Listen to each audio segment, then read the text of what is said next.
I realized I never really introduced myself. I'm a slow runner.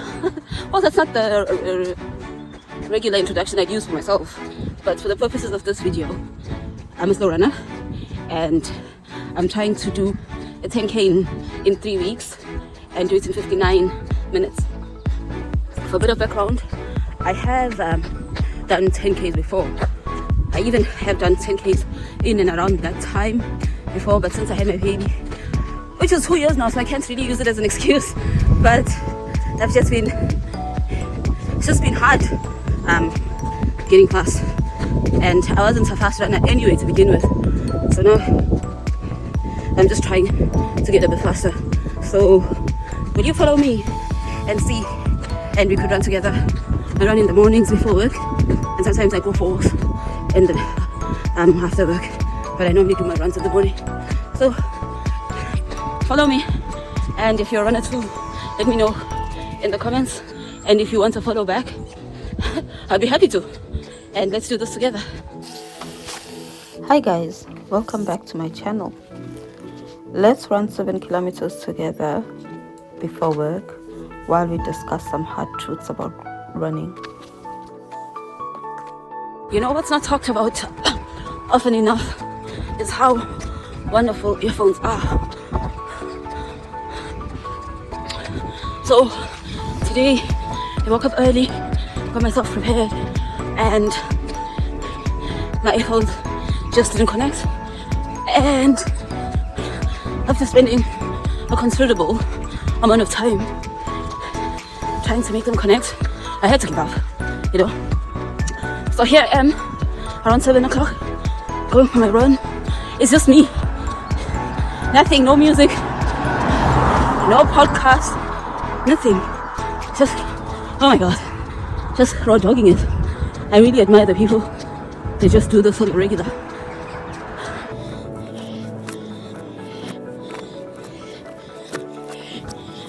Here's my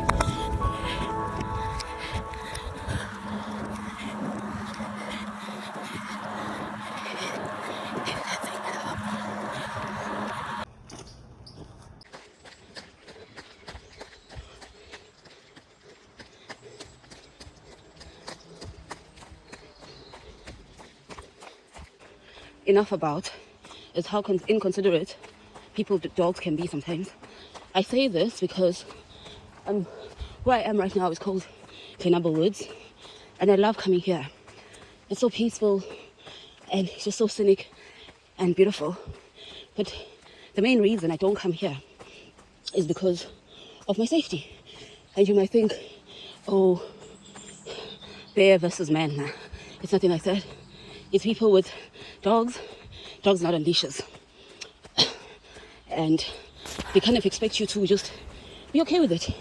And sometimes it's multiple dogs, and I get it, dogs need somewhere to walk to, but that's why they made leashes, you know.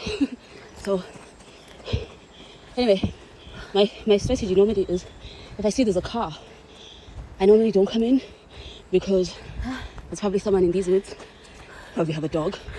And yeah, I'm turning around now, and they might think, oh well, I'm the only one here, so it's time for my dogs to have free rein. So I normally just check if there's multiple cars, then it's better, because then people might feel more inclined to put the dogs on leashes. Yeah. Anyway, let me turn this around to myself. Yeah. So as I was saying, I just normally just go up that hill that you see behind me, and then I turn around. I don't go too far into the woods. But then if there's no car in the parking lot there, then I do go in, and it's about a 3.8 kilometer loop, and it's nice. It has a bit of a hill, and it's scenic. That's the main thing. It's scenic. Yeah, so my second rant is dogs not on leashes. Selfish. It's selfish.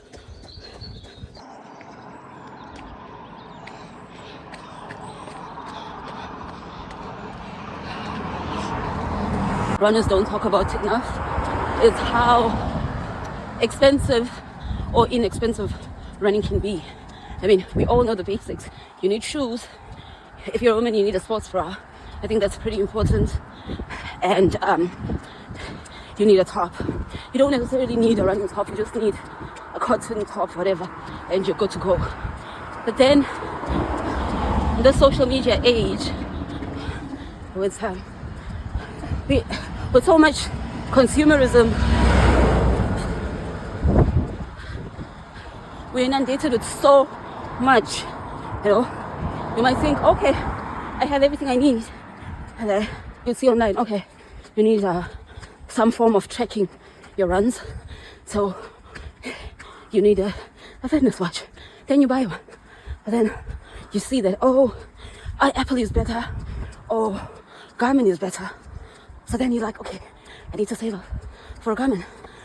And then you're like, okay, now I have my shoes, I have my socks, my leggings or shorts, and I have a running watch. And it's like, oh no, but you need a particular brand of running leggings, you know, shorts that don't rail up. Then you have to go get that. It's like, well, you need a running vest. So, excuse me. Then you buy that. And it's like, oh, well, great. But now you need your running gels and all these, I don't know what they call them, the foam things that you need for stretching, which you could do. Now, obviously, we're talking about regular running for mental health and for exercise here. Before you know it, oh yeah, and then if you're gonna run in the cold, you need a thermal top or a thermal jacket or a thermal whatever.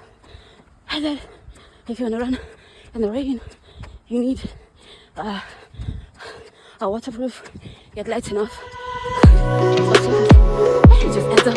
I say this is where you don't have to into all of all the noise. Running is accessible by its nature. Like, unless if you have a physical disability, then running is one of the world's most accessible form of physical activities that you can do. You know, God made it that way. Some people run barefoot. Obviously, it depends on the surface and the pollution of where you are. But my point is that you don't really need much. Don't wait and say, oh, when I buy a sports watch, then I'll go and run. Oh, when I have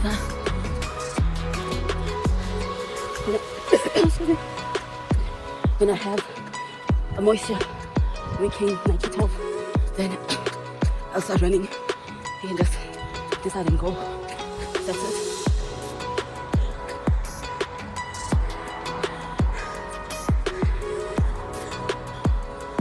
I used to come here back in my day, and it'd be so good, especially in the mornings. But then there was an incident that happened, and it just didn't seem as safe anymore. So now I barely come in here. But there's enough people today because, well, you can see from the cars that are parked. So it should be good.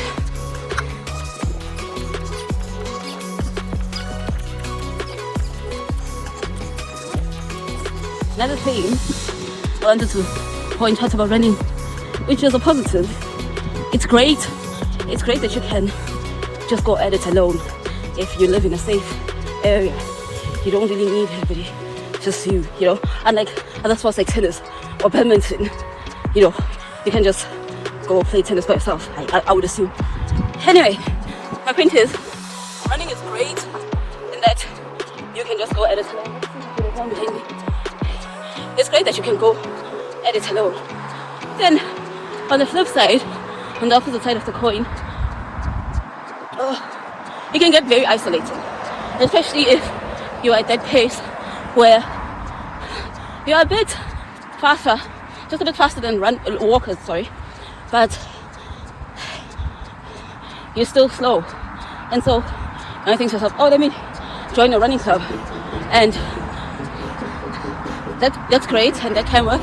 But sometimes if it's a running club of competitive people that have been running for a while, or just people that are past, and in general, it can be isolating in that sense that you'll find yourself at the back, and if you're someone who's not used to not being the best at something, then that could be isolating for you. Yeah, so I just keep training this, just maybe trying to get better at this whole run and shoot thing. So my point is, people normally say, oh, it's so lonely at the top. It's lonely at the bottom too, because you'll be on the opposite ends of the bell curve. So the really fast people, there'll be a few of them at the front, and then the really slow people, there'll be a few of them at the back as well. So it goes both ways. But the good thing is that once you get over that, you become unstoppable. You know, once you're not fazed by people that